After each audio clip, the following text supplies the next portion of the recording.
Olá, muito boa tarde. Seja bem-vindo a essa edição. Você acompanha agora as notícias do Brasil e do mundo desta quarta-feira, dia 27 de março.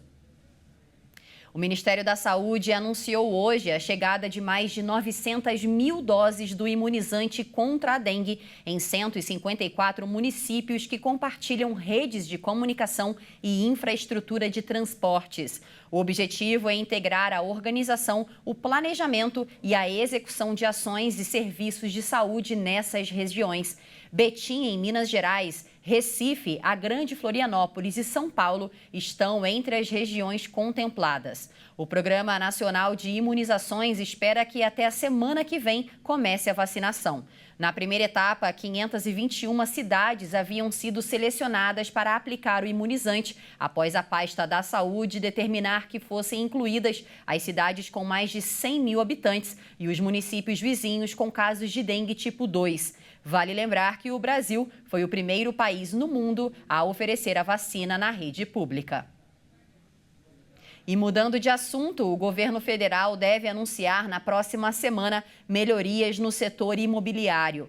As medidas devem destravar o mercado de títulos imobiliários, por exemplo.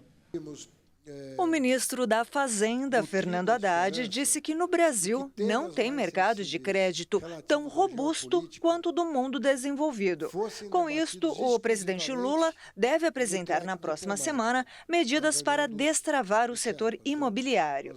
Uma delas é a criação de um mercado secundário de títulos imobiliários muito robusto. Haddad falou que um recebível com garantia de imóvel é vendido no mercado com muita naturalidade e o banco vai poder abrir espaço no seu para financiar outro imóvel. Segundo Haddad, a intenção do governo é destravar o mercado imobiliário, com o crédito imobiliário girando e se multiplicando. O ministro vê potencial de crescimento da economia brasileira a partir da construção civil. Ele afirmou que já conversaram com líderes do setor e as principais empresas para desenvolver um novo produto e o entusiasmo está muito grande. O Rio Branco, o principal rio de Roraima, registra a segunda maior seca da história. O nível de água do rio chegou a 39 centímetros negativos, o segundo pior índice desde a seca histórica há 8 anos. Com o baixo nível de água do Rio Branco, o cenário é de balsas e canoas na areia, pescadores à deriva sem ter como navegar e pessoas atravessando o rio a pé. A marca registrada neste mês de março ficou atrás apenas da seca em 2016, quando o Rio Branco chegou a 57 centímetros negativos e teve a pior seca desde que se iniciou o monitoramento há 52 anos pela Agência Nacional de Águas e Saneamento Básico. O período seco começou em outubro e a previsão é que se estenda até abril. Fonte de água que abastece as casas de moradores de Boa Vista, a situação do Rio Branco é preocupante e a recomendação é que a população economize água. Com a falta de chuvas, o estado lidera o número de focos de calor no país em 2024. Os rios têm secado e há ocorrências de incêndios florestais, que consomem a vegetação, casas e animais. O estado de Roraima já tem 14 municípios em situação de emergência por conta da estiagem. E nos destaques internacionais, agora a gente traz atualizações sobre o desabamento da ponte em Baltimore, nos Estados Unidos, após um navio colidir contra a estrutura. Investigadores recuperaram a caixa preta do navio e vão investigar se o combustível era impróprio, teria causado queda de energia e a perda de controle da embarcação. Nesta quarta-feira, a Guarda Costeira retomou o trabalho de buscas. O vice-almirante Shannon Kilreath disse em entrevista que, com base na duração das buscas e na temperatura da água, não acredita que irão encontrar pessoas com vida. A queda da estrutura paralisou um dos portos mais movimentados dos Estados Unidos, por onde passam cargueiros gigantes e também ancoram cruzeiros turísticos. Pela ponte transitam cerca de 11 milhões de veículos ao ano, uma média de 31 mil por dia. A queda ocorreu após um navio colidir contra a estrutura. A embarcação lançou um pedido de ajuda que permitiu parar o trânsito e salvar vidas.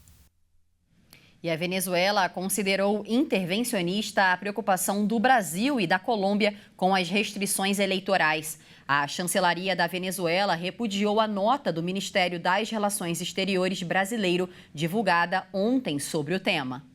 A Venezuela classificou nesta terça-feira como intervencionista a preocupação manifestada por dois governos aliados do presidente Nicolás Maduro, Brasil e Colômbia, pelas restrições à inscrição de candidatos da oposição para as eleições presidenciais de julho.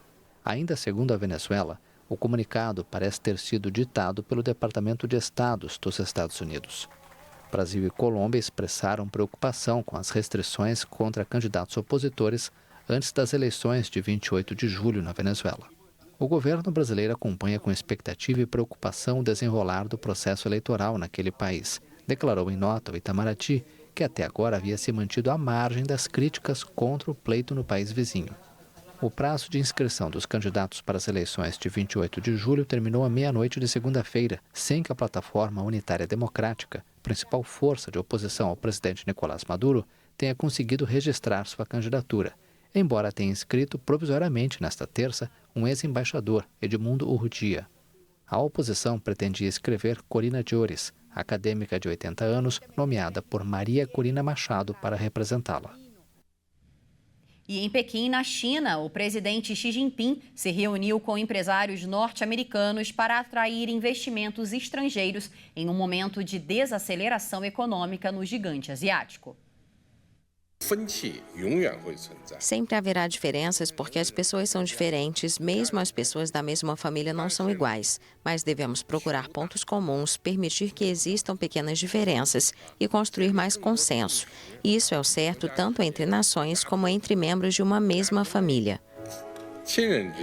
Entre os participantes do encontro estava Cristiano Amon, CEO da Qualcomm, empresa fabricante de semicondutores, setor que tem sido fonte da rivalidade tecnológica entre Estados Unidos e China. Também esteve presente Stephen Schwarzman, do fundo de investimento Blackstone. Pequim pretende atrair investimentos para impulsionar o crescimento, no momento em que enfrenta várias dificuldades, incluindo uma crise imobiliária prolongada, o desemprego entre os jovens e uma desaceleração global que tem reduzido a procura por produtos chineses.